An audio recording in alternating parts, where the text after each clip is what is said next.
आकाशवाणी भोपाल से प्रस्तुत है प्रादेशिक समाचार।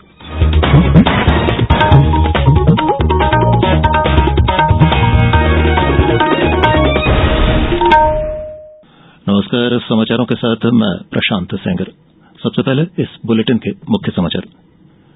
विश्व की सबसे तेज बढ़ रही अर्थव्यवस्था बन गया है भारत, कहा प्रधानमंत्री ने।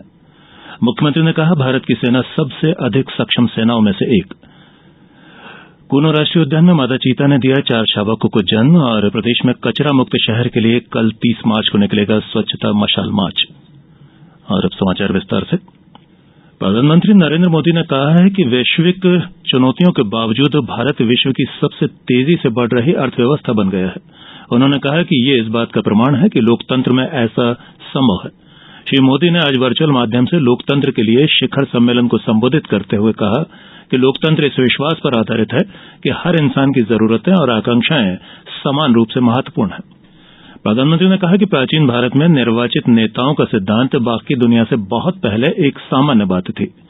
उन्होंने कहा कि प्राचीन महाकाव्य महाभारत में नागरिकों का पहला कर्तव्य उनके द्वारा अपने नेता का निर्वाचन बताया गया है। श्री मोदी ने कहा कि पवित्र वेदों में व्यापक आधार पर परामर्शदात्री संस्थाओं द्वारा राजनीतिक शक्ति के प्रयोग का भी उल्लेख है। उन्होंने कहा कि प्राचीन भारत में गणतांत्रिक राज्यों के कई ऐतिहासिक संदर्भ हैं जहां शासक वंशानुगत नहीं थे। श्री मोदी ने कहा कि भारत वास्तव में लोकतंत्र की जननी है। संसद के दोनों सदनों में अदानी मुद्दे की जांच संयुक्त संसदीय समिति से कराने और अन्य मुद्दों को लेकर आज भी हंगामा जारी रहा। बजट सत्र के दूसरे चरण का यह लगातार 12वां दिन है, जबकि दोनों सदनों में गतिरोध बना रहा। हंगामे के कारण लोकसभा और राज्यसभा की बैठकें दिन भर के लिए स्थगित कर दी गई। दोनों सदनों की अगली कार्यवाही अब 3 अप्रैल को होगी। लोकसभा में पहले स्थगन के बाद दोपहर 12 बजे जब सदन की बैठक दोबारा शुरू हुई तो कांग्रेस, डीएमके और अन्य दलों के सदस्य सदन के बीचों बीच आ गए और अदानी मामले पर संयुक्त संसदीय समिति से जांच कराने की मांग करने लगे। हंगामे के बीच ही पर्यावरण, वन और जलवायु परिवर्तन मंत्री भूपेंद्र यादव ने वन संरक्षण संशोधन विधेयक 2023 पेश किया। उन्होंने जैवीय विविधता संशोधन विधेयक 2022 भी पेश किया। वित्त मंत्री निर्मला सीतारमण ने भी प्रतिस्पर्धा संशोधन विधेयक 2022 पेश किया, जो सदन में बिना बहस के पारित हो गया। कर्नाटक विधानसभा चुनाव का मतदान एक ही चरण में 10 मई को होगा और मतगणना 13 मई को होगी। कर्नाटक की 224 सदस्यों वाली विधानसभा का कार्यकाल 24 मई को समाप्त हो रहा है। नई दिल्ली में संवाददाता सम्मेलन में मुख्य निर्वाचन आयुक्त राजीव कुमार ने बताया कि आयोग स्वतंत्र और निष्पक्ष चुनाव कराने के लिए प्रतिबद्ध है और चुनाव की तैयारियां लगभग पूरी हो चुकी हैं। उन्होंने कहा कि निर्वाचन आयोग ने इस बार युवा मतदाताओं, महिलाओं, किन्नरों और कमजोर जनजातीय समूह पर विशेष ध्यान दिया है। निर्वाचन आयोग के अनुसार चुनाव कार्यक्रम की गजट अधिसूचना 13 अप्रैल को जारी होगी, जबकि नामांकन पत्र भरने की अंतिम तिथि 20 अप्रैल रहेगी। 21 अप्रैल को नामांकनों की जांच होगी और 24 अप्रैल तक नाम वापस लिए जा सकेंगे। मुख्यमंत्री शिवराज सिंह चौहान ने कहा है कि भारत की सेना विश्व की सबसे अधिक सक्षम सेनाओं में से एक है और हमारे जवान कठिनतम परिस्थितियों में रहकर भी मां भारती की रक्षा कर रहे हैं। सेना के त्याग और तपस्या के परिणाम स्वरूप ही हम उत्सव और त्योहार मना पाते हैं। मैं अपनी अद्भुत सेना के शौर्य, साहस और वीरता को प्रणाम करता हूं। श्री चौहान आज भोपाल के मोतीलाल विज्ञान महाविद्यालय के मैदान में फौजी मेला और शस्त्र प्रदर्शनी का शुभारंभ अवसर पर बोल रहे थे। इस अवसर पर commanding in chief northern army command lieutenant general Upendra Dwivedi और तीनों सेनाओं के वरिष्ठ अधिकारी भी उपस्थित थे। मुख्यमंत्री श्री चौहान ने फीता काटकर गुब्बारे छोड़कर फौजी मेले का शुभारंभ किया। इस दौरान मुख्यमंत्री श्री चौहान को फौजी मेला 2023 का स्मृति चिन्ह भी भेंट किया गया। मुख्यमंत्री ने कहा कि यह सौभाग्य का विषय है कि तीनों सेनाओं की कमांडर कॉन्फ्रेंस 30 मार्च से 1 अप्रैल तक भोपाल में होने जा रही है। प्रधानमंत्री नरेंद्र मोदी, केंद्रीय रक्षा मंत्री राजनाथ सिंह और तीनों सेनाओं के वरिष्ठतम अधिकारी इसमें शामिल होंगे।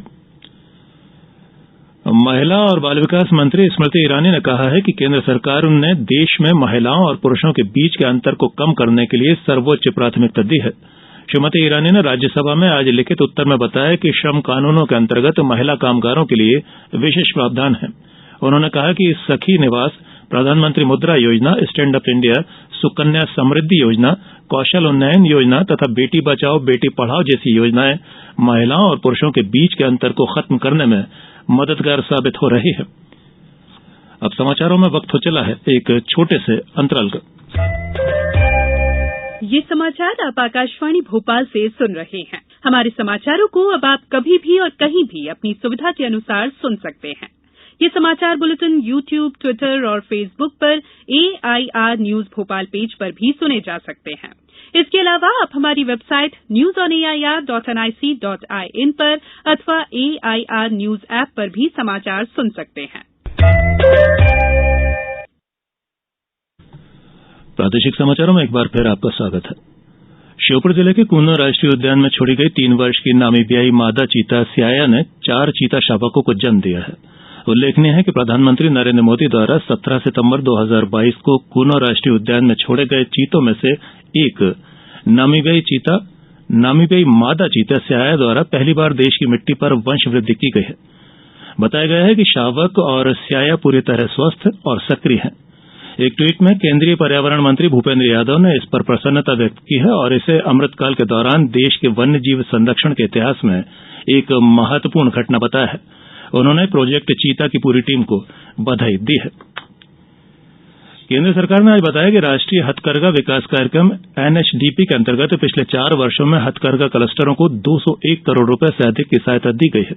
लोकसभा में केंद्रीय वस्त्र मंत्री पीयूष गोयल ने बताया कि NHDP के अंतर्गत सरकार ने चयनित हथकरघा क्लस्टरों में हथकरघा कर्मियों को आवश्यकतानुसार वित्तीय सहायता प्रदान की है। प्रदेश में सभी नगरीय निकायों में कचरा मुक्त शहर के लिए अंतर्राष्ट्रीय जीरो वेस्ट दिवस के मौके पर कल 30 मार्च को स्वच्छता मशाल मार्च निकाला जाएगा। मशाल मार्च का नेतृत्व महिला स्वच्छता लीडर्स द्वारा किया जाएगा। मशाल मार्च में स्थानीय जनप्रतिनिधि, महिलाओं के समूह, स्व सहायता समूह, स्वयंसेवी संगठन, महिला कर्मचारी, छात्राएं और नागरिकगण शामिल होंगे। मशाल मार्च शाम के समय निकलेगा। मशाल मार्च के समापन पर उपस्थित जन समुदाय को स्वच्छता की शपथ दिलाई जाएगी। नगरीय विकास और आवास मंत्री भूपेंद्र सिंह ने जनप्रतिनिधियों और नागरिकों से स्वच्छता मशाल यात्रा में शामिल होने का आग्रह किया है। और अब इस बुलेटिन के कुछ समाचार संक्षिप्त में।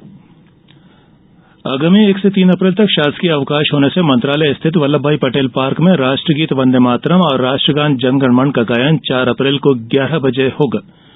ऊर्जा मंत्री प्रद्युम्न सिंह तोमर के निर्देशानुसार सागर जिले के देवरी में राजस्व वसूली के लिए विद्युत कर्मियों द्वारा अकेली महिला के घर में घुसकर दुर्व्यवहार कर सामग्री जब्त किए जाने की घटना की निष्पक्ष जांच के लिए जांच समिति का गठन किया गया है।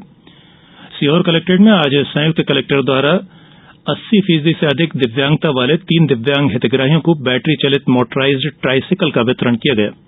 लाडली बहना योजना के कार्य में मंदसौर जिला प्रदेश में अव्वल रहा है। जिले में लाडली बहना योजना के तहत अब तक 68,000 से अधिक फॉर्म ऑनलाइन जमा किए जा चुके हैं। शहडोल नगर पालिका परिषद ने अपना बजट पेश कर दिया है। इसके अनुसार आगामी 1 अप्रैल से फुटपाथ वासियों को बाजार बैठकी नहीं देना होगा। और बैतूल जिले में मध्यप्रदेश मानव अधिकार आयोग के द्वारा आयोग आपके द्वार कार्यक्रम के तहत आज जन सुनवाई की गई। और अंत में इस बुलेटिन के मुख्य समाचार एक बार फिर। विश्व की सबसे तेज बढ़ रही अर्थव्यवस्था बन गया है भारत, कहा प्रधानमंत्री ने। मुख्यमंत्री ने कहा, भारत की सेना सबसे अधिक सक्षम सेनाओं में से एक।